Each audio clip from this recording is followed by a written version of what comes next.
Watch, after this trick, you'll never ever get it burst ever again.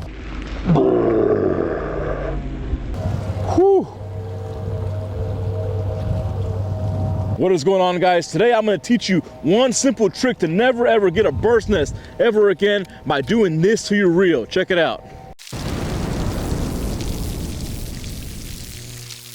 All right, so we are about to mag this Sea Lion 20 here, non-magged of course. So what we're gonna do is we're gonna go ahead and tame it. The spool can get pretty fast on this reel. So what we're gonna do is we are gonna go ahead and mag it. Here are gonna be the supplies that you're gonna need. You're gonna need some rare earth neodymium magnets. We're gonna need some epoxy so we can cement down on the reel. We're gonna cement those down there. I'll show you how. And of course, you're gonna have the right tools here. So we got a set of tools here, just different stuff for different parts of the job. So pretty easy stuff, you know, we don't need a lot of stuff. We do need to know at least some basic reel maintenance so we can open these up. So let's go ahead and start. So here we got a Daiwa Sea Lion 20. I've already taken the screws out here. And the Daiwa Sea Lion 20 is pretty fast. It only has brake blocks. I've had this reel for a while already, so we're gonna go ahead and take it off. And take the side plate off right here. And what we're gonna see here is that's the spool shaft, and you see these little rods sticking out. Normally, there's brake blocks in there that slide on there to slow down the spool. So on the anatomy of this reel here, it has this collar. What happens is that once the spool starts to spin really fast, like this, watch, check it out. It's spinning, the little collar sleeves that go inside this rod here start to push up by the centrifugal force, and they start to rub on this collar here, which slows it down in the cast. That's gonna be your spool control here. But you're gonna have to manually adjust those depending on what you're casting weight-wise. So on this reel, I don't have them on there because I don't need them. I can control the spool with my thumb, but sometimes it's too windy or we're casting lighter weights and we need some extra magging. And of course, sometimes when you want to cast out into the wind, heavy weights, without having to thumb the spool, then you're gonna need a magnet. So let's go ahead and check that out. So as we can see here in this spool here, we don't have any room for a magnet here. You got the rods there, and we have no spool here because the clicker is in here. Check it out. So we don't want to take that off, especially since we're surf fishing. All right, so we're gonna leave that there. Now, one thing I do want to mention is that when you're doing this job, make sure you tape the spool, because every time that you take off the spool from the frame, the line is gonna get pinched in between here. So, all right, let's go ahead and start the second part and find a place to put the magnet. That's gonna be the hardest part of this job. So here is the other half of the reel here. This is the frame. Now, what we do see here is that when we look at the reel from the inside, there is a lot of room in this reel here to put some magnets in here. You see that there? A lot of space. And if we look at the spool on this side here, plenty of space. So I think we just found the right place to mag the Sea Lion 20. Check it out. Before we begin installing the magnets, let me go ahead and show you how fast this reel is right now. So we have some spool play here. All right, so what we're gonna do is we're gonna close that, hold it tight, and check this out. Look how fast this is without the magnet.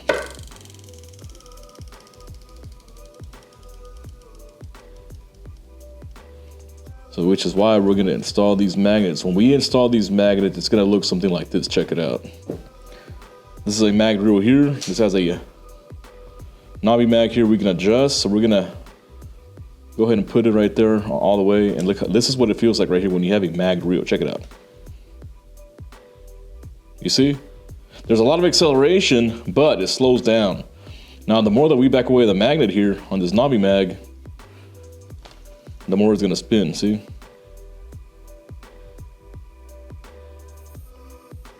This magnet here is overkill, so what we want to have a setting something like this.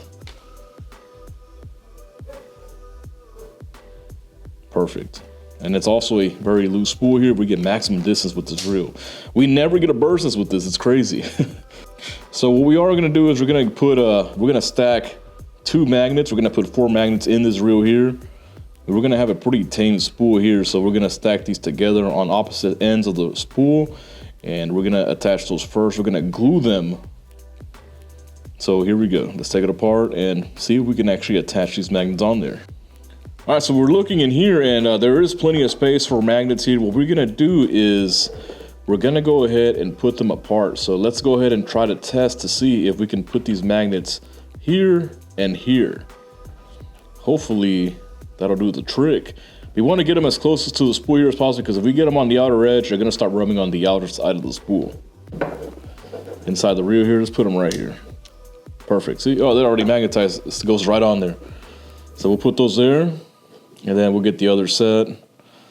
And try not to get them too close, because then if we get them too close, they're gonna stick together right away. So when you spin it really fast, you can tell that there's more magnetism that slows down that spool. So right now, this is exactly where we need them, and that's how many magnets we need on there. We need 4 magnets, 2 stacked up on each other on the opposite end of the spool. But look at that. It is tame. And a lot of play here also. Now, the tighter you get it, the more play is gonna go away, and it's gonna have a tighter spool, and you're gonna lose distance. But here, this is more than, this is perfect. All right, so now we found the spot where we're gonna put these magnets at. We know they work. They slow down the spool remarkably well. So now we're gonna go ahead and get our epoxy so we can cement the magnets on the reel. So we got some JB Weld here, regular epoxy. I prefer epoxy over super glue. I feel like it's gonna cement better. So let's go ahead and do that. Here we go. That's all. We don't need that. We don't even need that. We just mix it together. It's like this. It's not a lot, you see? And the hard one was the one that was inside here.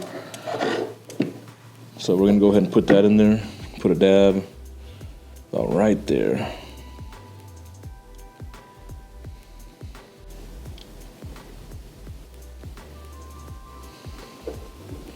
Got the first magnet in there, check it out.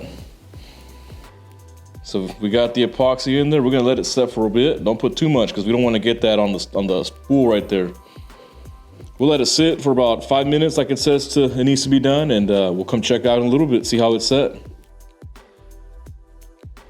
All right, so we have waited an hour and a half for the epoxy to sit in, and there it is. They are cemented on there. We're gonna see if we can put, oh yeah, nope, look at that.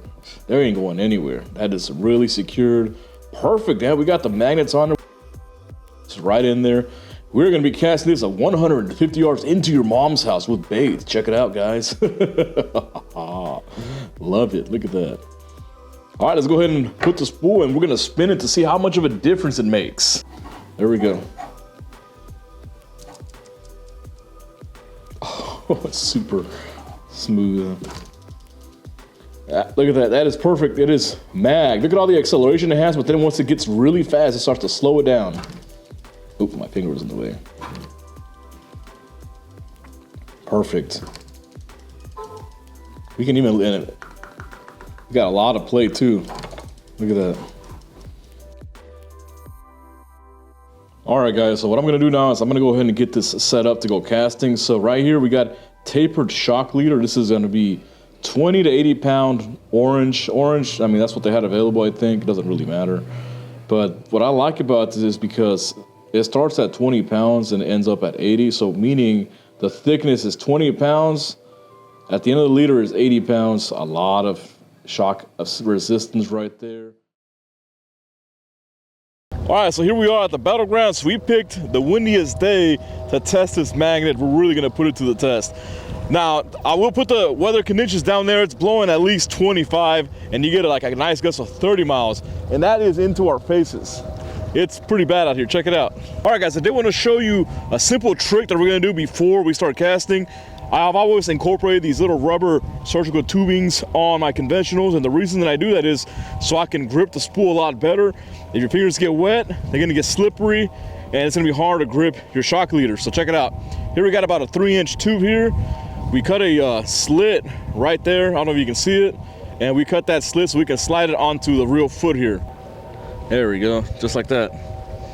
You see, just like that. Now, you can just grip it just like that. All right, so the weight that we're using that's gonna help us cut through this wind is this breakaway Sputnik. You see how it has the bottom like a rocket? That's gonna help us cut through the wind. And it got a pair of wings here that's gonna float in the sky. No, I'm just kidding. This is so it's a lifter. It lifts up the weight when you're reeling it in. All right, check it out, guys. We are set up. We got a 13-foot rod right here, Saltiga Surf. That's mag sea line. Let's go ahead and cast this out real quick, see how the magnet works. These are the perfect conditions to try this test because it's really windy. It's really windy out here. I'm not expecting to get close to 100 yards, but I'm not expecting to get a burst in that stuff. All right, let's do it.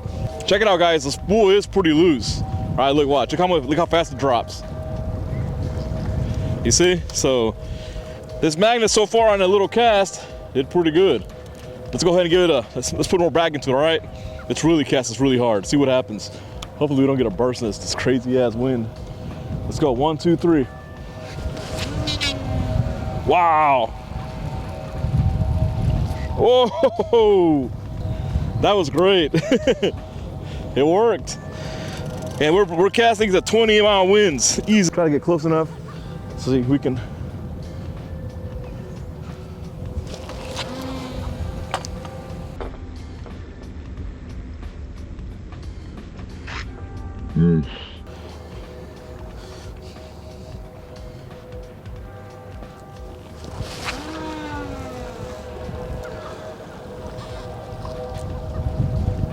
Wow. All right, guys, so I guess it's safe to say that this custom mag job, static magging, ghetto mag, whatever you want to call it, worked. We're casting directly to 25-mile winds with occasional 30-mile gusts. We're not getting any bird's nest. The only fluff that we're getting is when we thumb it. All right, so when it comes down to magging the reel, you can basically do this with any conventional reel as long as you have enough space by the spool inside the reel frame. If you have enough space and you're able to find the perfect alignment in between the spool and the reel, then you should be able to mag almost any single kind of reel out there, all right? Obviously, you prefer something more controlled, like the Okuma Cortez 5, the 10 and the 12. I love those budget beasts. Under 200 bucks, they are the best reels you can get that are magged. But if you don't want to buy a magged reel and you want to do it yourself, then this is going to be the simple way to mag your reel and never get a burst nest ever again. All right, guys, well, that's it. The magging works. We got the perfect spacing in between the magnet and the spool. I mean, it's on there, it's epoxied, it's not coming off. As you can see that we're casting into 25, almost 30-mile winds with no burst nets. It starts to fluff, but the magnet controls it. It's perfect. This reel is fully magged. It works. You can cast it in any condition because this is the toughest condition you can cast it against the wind. Not with the wind behind your back, but into the wind. So the job is well done. It works. And let me know in the comments, are you going to try this? Are you going to do it? And if you do, send me pictures on my Instagram, link in the description, Beach Bomber Fishing, and let me know how it works, all right? Show me what you catch.